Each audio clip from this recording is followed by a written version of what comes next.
You look gorgeous. You look great. Hey. Hey. Hey. Hello and welcome to Good for you. Good for you, man. Good for you. Good for you.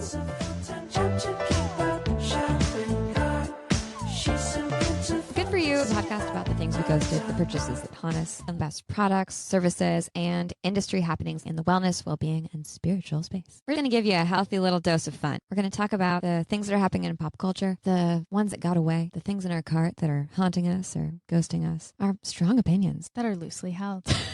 We like to call this the Grext. the group text. The group text in your ear. So come say hello. Join us in the audio Grext, where friends don't let friends Get scammed.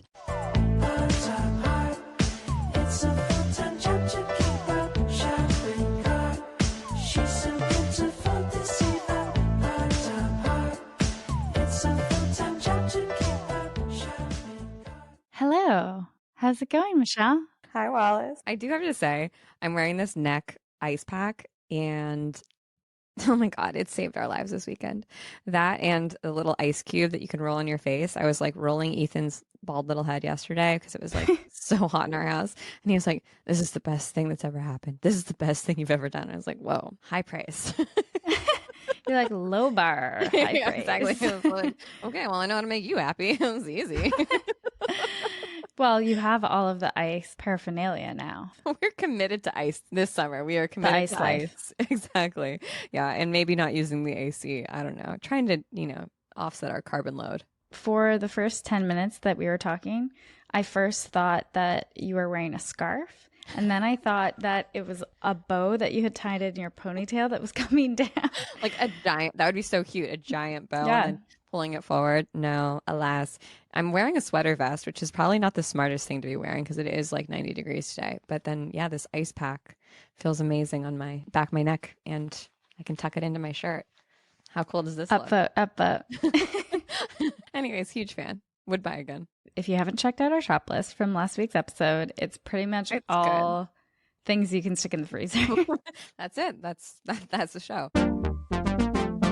How was your weekend? How's New York? Is it so blasted hot, or is it still comfy cozy? It was hot over the weekend. It's raining today. Perfect for a Monday mood because everyone's depressed. Anyways, so let's just match the mood. It's been raining all day here. I very rarely wake up on Monday morning and I'm like depleted, I don't want to come to work. But today I woke up and I was like, I wish I just had one more weekend day because it was really heavy Friday and and every day that's passed since then.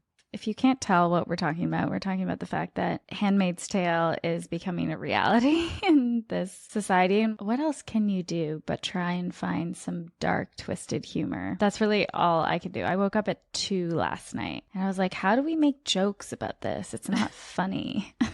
Well, it's also happening to us. So I'm like, I feel like I can kind of make jokes about it because it is happening to our bodies. But I actually had couples therapy right after the announcement went out on Friday. And Ethan kind of asked like, well, why aren't you like more mad about this? Because I'm usually a very mad person. Let's just be honest. I have no shortage of feelings. And I don't know, I was like kind of trying to describe the fact that like it's not a surprise. And after you first kind of recognize that women are second-class citizens, people of color are second-class citizens in the United States compared to white men, like you get mad and then you kind of have to like keep living and like figure out a way to survive because anger is fast fuel, but it will burn you and burn you out. And like I can be sad about it and I can try to make changes, but I can also like only do so much as an individual and try to focus on like my community and who I can help and like what my impact is. And that's how I can feel useful as opposed to feeling like nihilistic all the time, because it's exhausting. And it's not a sprint. This is a marathon. I need this rage to fuel and sustain me for many years to come. Right, exactly. And I was kind of talking to my sister and my mom about it this weekend. Like we've done all the things, right? We've gone and protested, we've voted, we've shown up or we've tried to show up as much as possible. And yet this stuff is still happening. And it can feel really demoralizing if you just like sit in it for too long. It's like 30 years in the making. It didn't happen overnight. And it's been a very calculated, strategic effort for a long period of time. So I think maintain that anger. Use it strategically over a long period of time because this is not something that's going to change easily. It's going to be something we have to fight for a long time, just like we have to fight for articles to stop shaming us at the idea of eating pizza for the entire trip when we go to Italy, like I saw in Travel and Leisure this weekend, which I shared feel with like you. We're collectively moving backwards very much in society. Like, why are we afraid of carbs again? I'm sorry. Why is everything going back in time? I don't like it. No, I thought we overcame the gluten-free hump, but apparently not. Oh my God, that just gave me another wave of depression. Just thinking, just thinking about societal expectations for women. It is weird to try and pay attention to what's happening in the world and deal with it. And also like continue to make the choices that we have to make. Like, should I pack a carry-on or should I go all the way and check a bag on my next vacation? And what should I buy at the store? And which sunscreen should I be wearing so I don't get skin cancer and have to go into medical debt when I'm 50 because the United States government's definitely not going to take care of me and my healthcare. All these decisions we have to make simultaneously and think about like while balancing what feels like impending doom and I don't know, the obliteration of our rights as individuals in the United States. I just want to say you contain multitudes. It's okay to like find some pleasure and joy in your day while you're also grappling with the grief that we're all dealing with. And I think a really good way to feel better is to think of ways that you can try and find solutions in your community. I would say think about if you're a business owner, how you can support your team for medical leave if someone needs an abortion or has a miscarriage. Make sure that they have paid time off and maybe even figure out like how you can support that health care for them so that they're not taking on the burden of those costs themselves. I think that that's huge. That's an amazing offering that you can give people. Absolutely. And I think as we'll see over the next few weeks, months, years, so many companies are now being put in the position to take a stance and make a statement and address how they're going to assist their employees and help them. And I think that will be really interesting to see the choices there because it's inherently political and there is no neutral stance. It's been interesting to see which companies are taking action and which aren't. We will also link in the show notes some of the places that we're thinking about donating or you can donate if you want to donate. That's something that can also be helpful. I know I'm personally invested in helping women who need to travel out of state to get abortions. So we'll link some resources of how you can vote in your own way with your dollars, even though that's not how we should be forced to be doing this. But hey, we're here. Amen. Well, should we talk about other ways to spend our money? Yes. So, as you might have noticed while flying, this insane travel season that your flight may have been canceled, like mine, 12 hours before when I was trying to come back from Mexico City. And guess what? There was nothing I could rebook using the airline credit. I just had to buy a whole new flight within 12 hours. And I did get a airline credit, but it's an insane scam. Let's get into it. Big takeaway. So many people are traveling. I do feel like everyone's going to Italy, which like, great. Love that for all of us. I'll see you guys there. I definitely will see you there, Wallace. But like everyone else who's listening to this who's going to Italy, cool. It seems like you just have to build in buffer to your trip and know that like you're going to probably be late landing wherever you land and you're probably going to be late getting home wherever you get home. Just like build in another 24 hours to your travel, 48 hours, because like you're definitely not landing on Sunday night and going to work on Monday morning. That's for sure not happening. Now I have to build in contingency planning into my days off. It's like time off on top of time off. But to be fair, specifically airline industry has suffered with extreme layoffs. Most of the top airlines laid off 30% of their workforce during the pandemic. And a lot of people also retired or took early retirement. And guess what? It takes a long time to become a pilot. You can't just like go watch Top Gun and then be like, yeah, I can definitely fly like a 747. Seems easy. Yeah. It's like a video game, right? Yeah. So we're kind of short on pilots. That's the real rub. And if one of those gets food poisoning, if one of them gets COVID, guess what? You're not going to Italy when you thought you were. So I think they should be drinking their athletic greens, those pilots. Yeah. I wonder if there's now signing bonuses for pilots because they're like in such high demand and airlines really need them. If you are considering getting your pilot's license, honestly, now's the time to do it. Career change could be great. Honestly, I could never work in air travel because we've already talked about this. I'm too concerned with constipation. I do not want to be traveling all the time. I want to poop regularly. And I feel like traveling all the time messes up your digestive flow. Absolutely. My flight here, actually, or to Toronto, one of the airlines, is it Stewart? I think it's flight attendant now. Thank you. I'm like in the 1960s. That's the word. He was like, this is my 17th day in a row. I was like, oh, I Oh think my you God. shouldn't tell us that. Drink some water, maybe sit down, take a load off. Like, that sounds horrible. Sounds horrible. And my first thought was, oh man, you must be so backed up. Yes. I'm not using the bathroom on this flight. Definitely That's not something after I've been you. trying to do now, actually, is like go at the beginning of the flight, obviously right before the flight, and then just like not drink water, not use it. It's really hard. You know, I just remembered my dream from last night, and it was that Ethan and I were traveling because he did this last time we were on a flight. Like before we were about to leave, he was like, "I need to get out," and he always takes the window because I don't really care. I like the aisle, and he was like, "I need to get out," and I was like, "Ethan, we just sat down. Like you can't. This is so rude." And there was someone who was on the aisle. Anyways, in my dream, he went to go to the bathroom, but there were no bathrooms on the plane, so we had to leave the plane, and then the plane left without him. You, meanwhile, stayed on. You were I like, was like, later, I'm in the honey. middle seat. I'm gonna take this window now. No one's using it.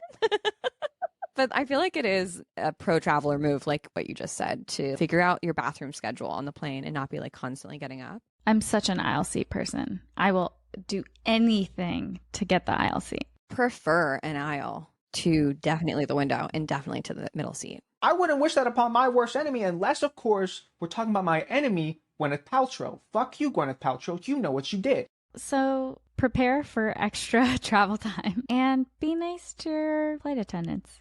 Don't call them stewards. Excuse me, stewardess? The last time I traveled, I had to wait in a really, really long wraparound line at LAX going through security. Do you have Clear? No, I don't. Of course, I don't have Clear. I'm not organized enough to get it. Like, Honestly, I signed up once. They totally got me. It was a perfect scam because I was late. They were like, you won't be late if you use Clear. And I was like, fuck, give it to me.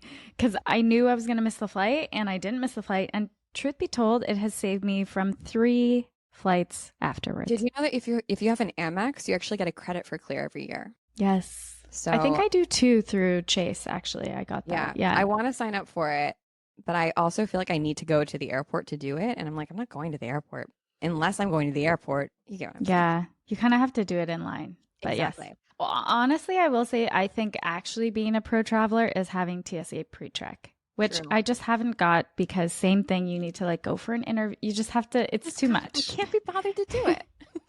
But that is a real pro move because every time I'm there, usually TSA has a better line than Clear does. And I'm like, why haven't I fucking done it yet? Of course, Ethan has it and I don't. And we always travel together. Well, we pretty much always travel together. And they're always like, why are you amongst all the peasants? Like you have TSA pre. And he's like, I know my wife doesn't. And they just look at me like I am like I am dirt on the bottom of his shoe. And they're like, well, here's your special pass. You don't need to take your shoes off. And I'm like, okay. He's like, later, see you in 2 hours. I'll be in the lounge. Totally. But also, TSA is having a hard time staffing people because guess what? They pay like shit. So That people job are like, sucks. yeah, people are always mad at you. No one wants to, like, the incentives to, one, work there, period, but also be amenable to anyone in the line is just, there's no incentives really. I get frustrated just being behind people. I can't imagine spending 8 hours being like, take off your fucking belt. Do you know what I mean? Yeah. Like, I can't imagine it. I also feel like every time I've gotten through airline security over the last like maybe 3 months, I always get like totally felt up. Not in a like sexual assault way, but they're like, oh, looks like the beeper buzzer thing went off right next to your crotch. And I'm like, it's not, I'm not even wearing Oh. pants. Like I don't have like a piercing down there. There's no metal in anywhere in sight. You know, I'm a maxi dress girl. So they're like feeling me up in front of everyone, but then they're like, do you want a private room? And I'm like, no, I don't want a private room. I just want to get this done as soon as Whoa. possible. It's so weird. It's happened. I'm like now wondering if I'm like bionic in some way. Like what happened up there? I don't have an You're like, IUD. this pussy is bionic. What do you want? I can't help it. Don't touch it. Not for you. Exactly. I'm actually a fembot, which would explain a lot. No, I'm like, why does this keep, I don't understand why this keeps happening to me. If anyone can call in and explain it, I'd really appreciate that. Well, okay. I have to admit something. I kind of like it. Clarify yourself. All right, I'm really outing myself here. It only happens, I'm a hoodie gal. But are you wearing a shirt under your hoodie or is it just bra? Depends on the climate, where I'm headed. Sometimes I won't wear. how I'll hot. just wear a sweat. I'll just wear a sweatshirt. But then you're supposed to take your sweatshirt off. if I you're always wear a shirt underneath bra. it. Okay. But I don't know what happens. It seems to be that the only place that comes up on that machine for me is around my shoulders. So when you're getting pat down, you're just like, I just want to feel something, man. It's just nice to be touched. It's so sad, but yes, I kind of like when they touch my shoulders. That's kind of fucked up. I think I need to get more massages. I need to give you more hugs. I'm sorry. Yeah. I need to ask more friends to hug it out because the fact that I'm going through TSA, it's always the shoulders. And I'm always like, yeah, it's okay. I got nothing to hide. Yeah, that's nice. That's like friendly. I remember living in New York and going through a breakup and being like, I'm going to die because breaking up is the worst. And sitting on the subway and someone's like knee touching my knee and being like, oh, feels so good to be touched again. You know? You're like, oh, it's fine. Just knee me in the back again. Like, no problem. Feels like massage at this point. Right. I'll do anything for just a human caress. And then you immediately start living with someone. You're like, I can't stand the look of you. Get away from me. Your legs on my Do leg. not touch me. Yeah. Yeah. You know, the human condition. I have the turntables. Yes. Well, anyways, build in extra time to all of your travel this summer. I would say if you can invest in getting into a lounge, you should do it. Yes. There is, what's it called? VIP pass or something? We'll link it. Check your credit card. I think it's mostly Amex that has the best passes, but They there's do. a few others. Amex is the best. And then if you're going to be part of a mileage program, get a credit card. Become a rewards bitch. Buy into it. It's worth it. It's worth it. What's your number one tip for having a better airport travel experience? Bring Element. Hydrate, but not too close to the flight. Right. And get there early. Like, I like getting to the airport early. I prefer it. Because I think once you're at the airport, it's a safe zone where no one can expect you to do anything because the Wi-Fi, Unreliable. unreliable. So you're kind of just like, well, I can read magazines. This is great, you know? Me and Us Weekly have never been tighter. Yeah. What about you? What makes your travel as a seasoned traveler? What makes your experience better at the airport? I'm all into if you're extremely prepared in bringing snacks from elsewhere. Sushi. Fucking sushi. Everything except for sushi. Because I don't know, I feel like it's kind of a treat. You're like, I'm fucking cool. I have outside snacks. That's right. That's true. Yeah. Bringing your own snacks is essential because you also never know what's going to be in that like SIBO Express. No, you never know how old that turkey sandwich is because those nitrates, they keep on. You better be careful. Hudson Booksellers, they might have some string cheese, but who knows if that's going to be good string cheese or not. And I'm all about the mini toothbrush. I feel like that's like an old school thing. That's a good one to remember. I think also mints and gum in general are nice Oh, things yeah. to have, Mhm. especially if you ever get airsick, which I sometimes do. Gum is very helpful. Ooh, actually, I would add if you have an iPad, preloading that shit, you also feel like you're like, I got my special preloaded show that no one else is watching. They can't like look over my shoulder and just stare at my screen the whole time because it's going to be on my lap or on my table. And you know how you can't help but do that? You have to watch what the person... entire movie the other time last time I was on a plane, and he was just watching the screen. Like I could watch the same movie, and I just like, no, I'm gonna watch this in silence from you. Yeah, the way I picture it is from like a bird's eye view, and everyone's like eye lines looking at a different screen. Mm-hmm. No one's actually watching what's in front of them. I watched James Bond twice without any sound. Actually pretty entertaining. Honestly, enjoying the dialogue doesn't matter. Yeah. Yeah. Sometimes I like to watch things with subtitles because I prefer to read. There you go. I'm reading this. This is like a book. Yeah, you get off the plane, you're like, actually, I just read the whole time. What'd you read? Oh, 8.5, the Fellini movie. Anyways. Travel. It will be bad or it will be good. Crazy. But hopefully you will be prepared. Hopefully you get there. Yeah, seriously. Godspeed. Good luck with your vacation. They've done studies, 60% of the time, it works every time. That doesn't make sense. Speaking of vacation, have you packed for Italy yet? No, I'm dreading this situation because there's not a lot of great options. You don't want to order online because the boutique stores are probably sold out or you didn't plan in time. So guess what? You can't get it in time. And then you're like, all right, my options are fast fashion, but I don't want to do that. And then you're like, maybe I'll try and go in person to a medium-sized retailer. Guess what? They don't have anything in stock. Nordstrom, not a stitch, not a single thing. Nope. And a local Nordstrom. I also feel like at this point, a lot of what Nordstrom carries is fast fashion.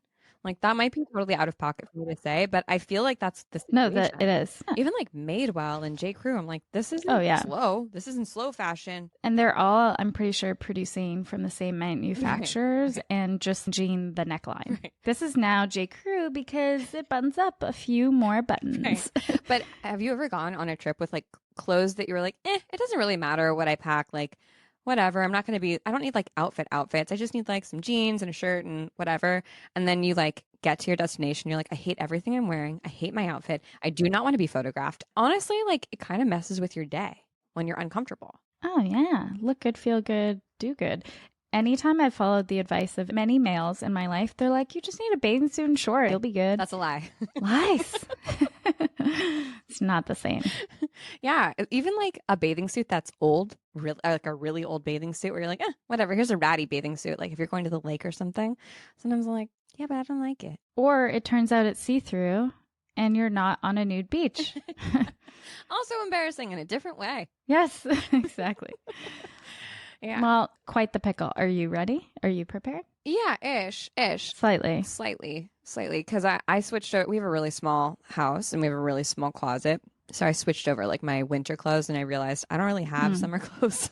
Like don't have a lot for warm weather. So I've been trying to like add a few sort of staple items in that I can wear also because it will be hot in LA until November, pretty much, right? Like it's summer until mid-October. So I've been like kind of shopping for a little bit since it turned hot here. But the sustainable fashion thing, like people have been pointing me in the direction of Zara and H&M. And I read this article on Amy Odell's Substack about how sustainable fashion is just like fucking maddening. It's like, it's insane to try and like navigate all of this sort of buzzwords and greenwashing that happens in the quote unquote sustainable fashion space, especially in fast fashion.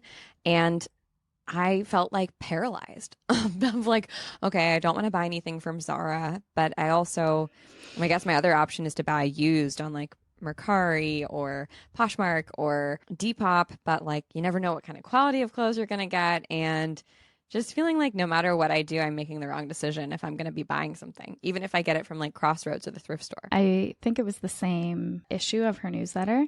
She talks about actually that the whole marketing of everything was made from plastic water bottles. Yeah. That actually is interrupting the somewhat cyclical nature of recycling plastic, because once it gets turned into fast fashion, which is arguably the cheapest thing or material you could make, it inevitably will end up in a landfill. So it's actually interrupting the cycle of recycling plastic. And I was like, okay, that ruins at least 20 brands Q4 marketing plan and Q2, and they just need to take down all the tweets, replace all the posts, and say, you know what?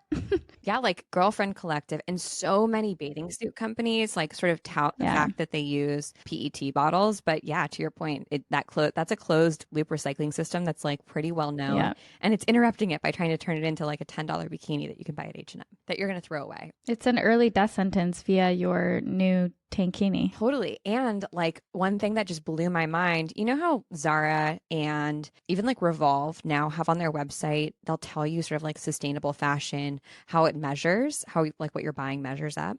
Well, they use this thing called the Higg Index, which is actually like a private sort of like index that companies pay basically to tell them which materials are best for the planet. But the Higg Index it relies on research that is totally questionable because it was funded by the producers of synthetic materials like pleather or vegan leather or PET water bottles. Shocker. Exactly. That never happens. Exactly. So it's like these things actually aren't like most of these artificially made fabrics are not better for the environment, but they're getting like a higher sort of ranking, quote unquote, on these websites because people are paying the Higg Index to tell them that if they're sustainable or not. And they're not. It's mind-boggling. We should make a new index for how quickly does this item of clothing go to the landfill. if you purchase it? The life cycle of a Zara t-shirt. It depends on you. Because even if you buy something expensive, right? Like another total scam. This is our sexy unique scam section, by the way, if you couldn't tell. Another sexy unique scam is like these really expensive quote unquote sustainable fashion brands, like an $800, I don't know, dress that's made more quote unquote ethically or responsibly. These huge sort of like heuristic words that we're just using, but there's nothing to back up these statements because they're all independently reported by fashion companies who, by the way, make money just by producing more things, right? Like Shein puts up 7,000 items of clothing every single day on its website, new items, like, and all of fashion has to sort of follow suit. But an expensive dress, even if you wear it 3 times and then you're like, oh, I'm going to donate this or quote unquote donate it or sell it to a resale shop, there's a really high likelihood that it will end up in a landfill like almost immediately. Womp womp for all of my hopes and dreams of being like, I don't buy new, I just recycle. It's like, yeah. That actually like broke my brain. On the Harvard Business School published a paper called Sustainable Fashion is a Myth. And the thing that just hurt me deeply was that the average percentage of carbon emissions that are obviated due to resale amounts to less than 1/100th of 1%. So thrift and resale is marginally better than like literally throwing your clothes away. And also, they often end up in landfills concentrated in countries like Sri Lanka and a lot of South and Western Africa. It's like we're actually polluting other countries with our insane consumption rates. Yeah.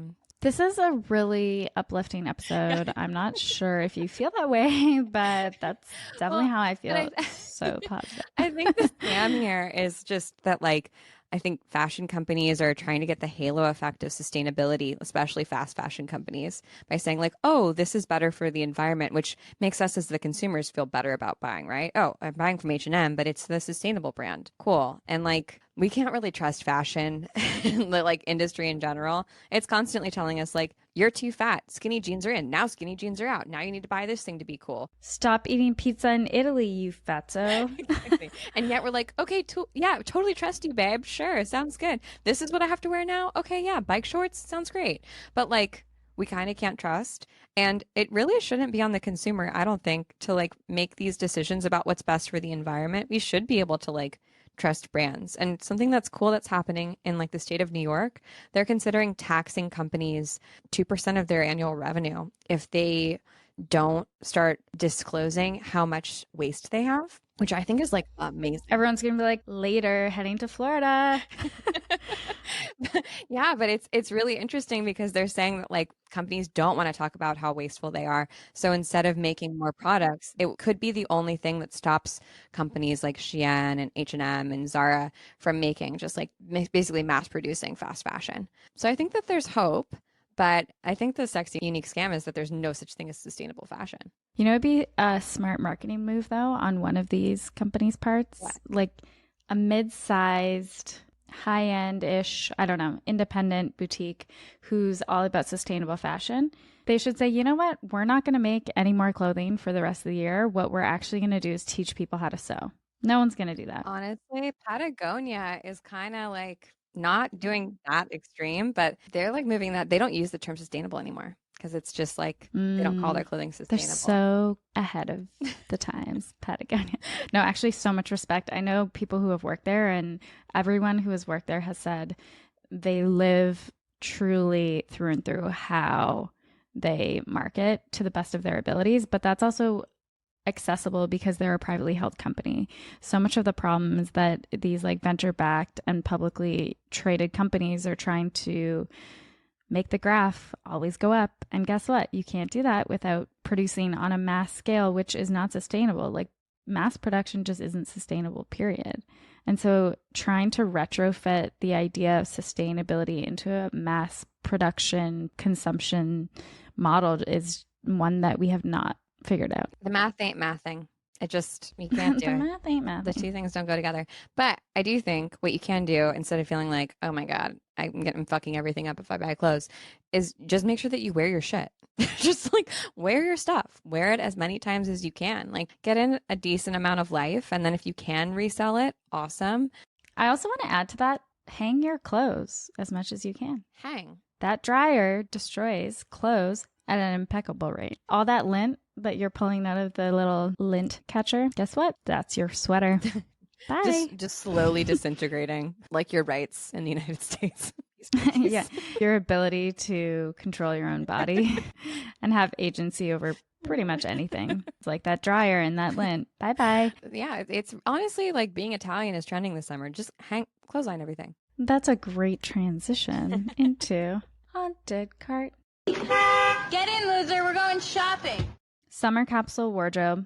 What's your top 3 items for this summer? For this summer, my top 3 items. The first is the Oxford shirt. Oversized Oxford shirt, I feel like is a classic. Yeah, it's like the jean jacket of summer. Also, you could easily thrift. In many a men's section in a local thrift store, you do not need to buy a new one. Yes, mine is actually one of Ethan's old shirts that he was going to throw away. And I was like, I need that. Excuse me? This is in fashion. So you can wear it as a cute little cover up. You can wear it with a sports bra and leggings or shorts. You can wear it wrapped around your waist. You know, it's kind of nice. It's like a little thing that you should just have in your little back pocket. My next item is a black fitted midi dress or silk dress that's washable. Yes. I feel like you can always dress it up. You can dress it down. You can add the little wrap on top of it. You can add your Oxford shirt, whatever you want to do. You can add a sweatshirt.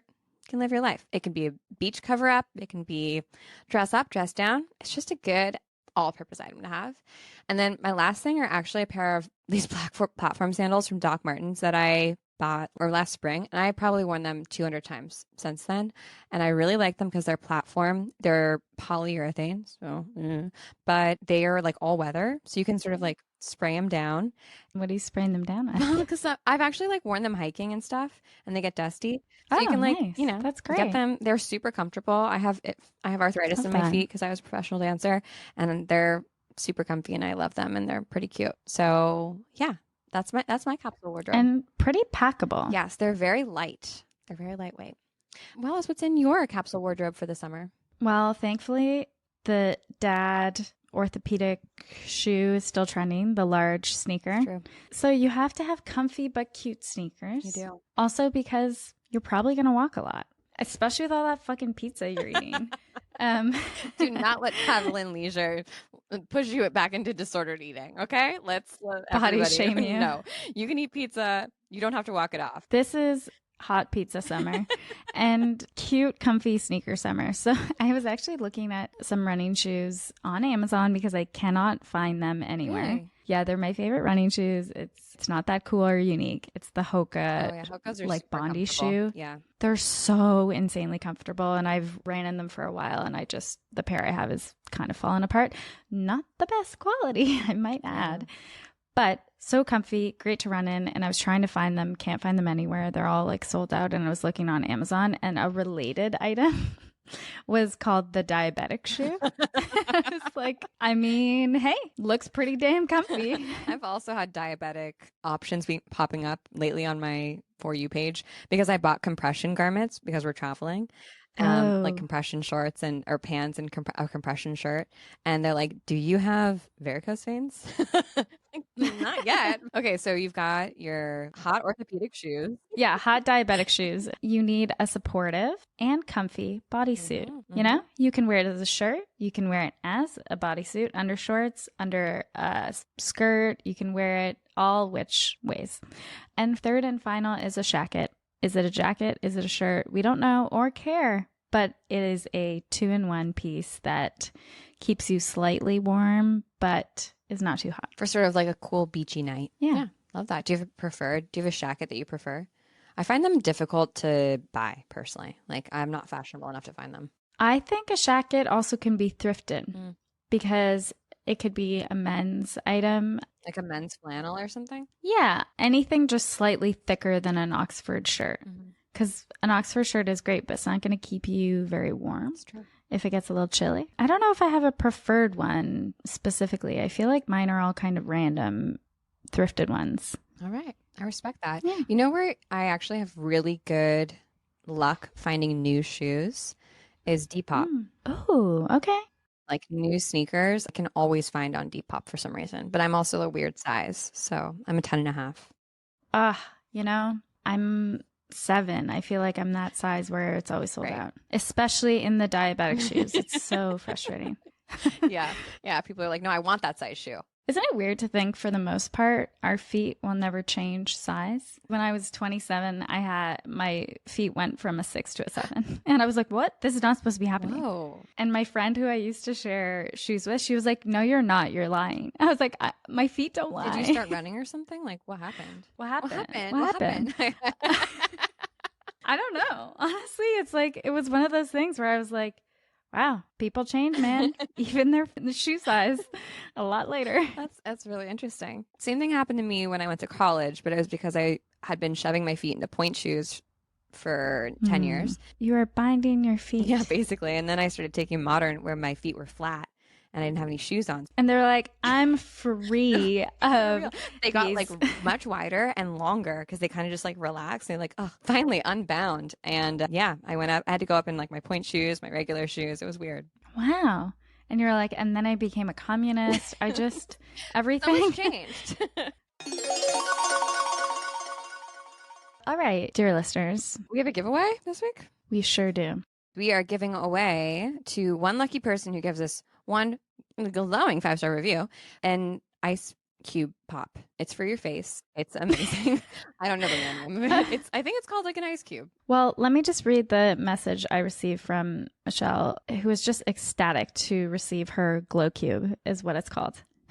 I received this yesterday at 2:56 p.m. and it said it's like 800 degrees in LA and I'm fully obsessed with this thing. And it looks like a child's popsicle kind of mold. Yeah.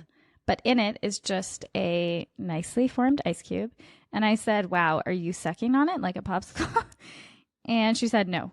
Massaging my face, back, neck, shoulders, legs, arms, and Ethan's bald head, and Bonnie's tummy. So really, this is a multi-purpose ice cube that anyone should be so lucky to have this summer. Yeah, honestly, one of the best things I've ever bought. And I filled mine half with Heritage Store rose water and half with regular water. Oh, So look at you. It's like, toning the skin. She's a chemist. Indeed. And it's fabulous. So, and I've already had a couple people who DM'd us and said they bought theirs too.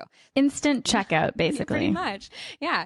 If you want one, they're super cute. We would love to send you one. Leave us a review at Good For You Pod on Apple Podcasts. And if you're feeling super generous, give us 5 stars on Spotify. That also helps us get found. And it helps us make even better episodes for you because we get wonderful sponsors. And we would be so grateful because we're here for you. We make this for you. We want to know, what do you like? What do you want more of? And we want to gift you a very cool, easy breezy, chill summer with this glow ice cube thing. Amen. Also, to our Spotify listeners out there, we now have either a Q&A or a poll every week because we want to get to know you better. We want to get intimate. We want to speak to you more in the DMs. So we want to know this week, what is in your summer haunted cart capsule wardrobe edition? What is just making your crazy, hectic summer travels better, more fun, easy breezy? Let us know. Be honest. You can also send in a voice note. Mm-hmm. Tell us, because if we get enough of one brand, we can reach out to that brand and maybe get you guys a discount, just as a heads up. So, oh yeah, or some free stuff. Exactly. Honestly, benefits you, benefits the economy, hurts nobody. Good for you. Good for you. And good for us. All right, that's our episode. Thanks for listening. We'll see you next week. Don't change. Or do. Have a good summer. Good For You is produced by yours truly, Wallace Miller Blanchard. Our theme song is by Parallel Dance Ensemble, and our wonderful editing is done by Softer Sound Studio, who you can find more information about at the link in our show notes.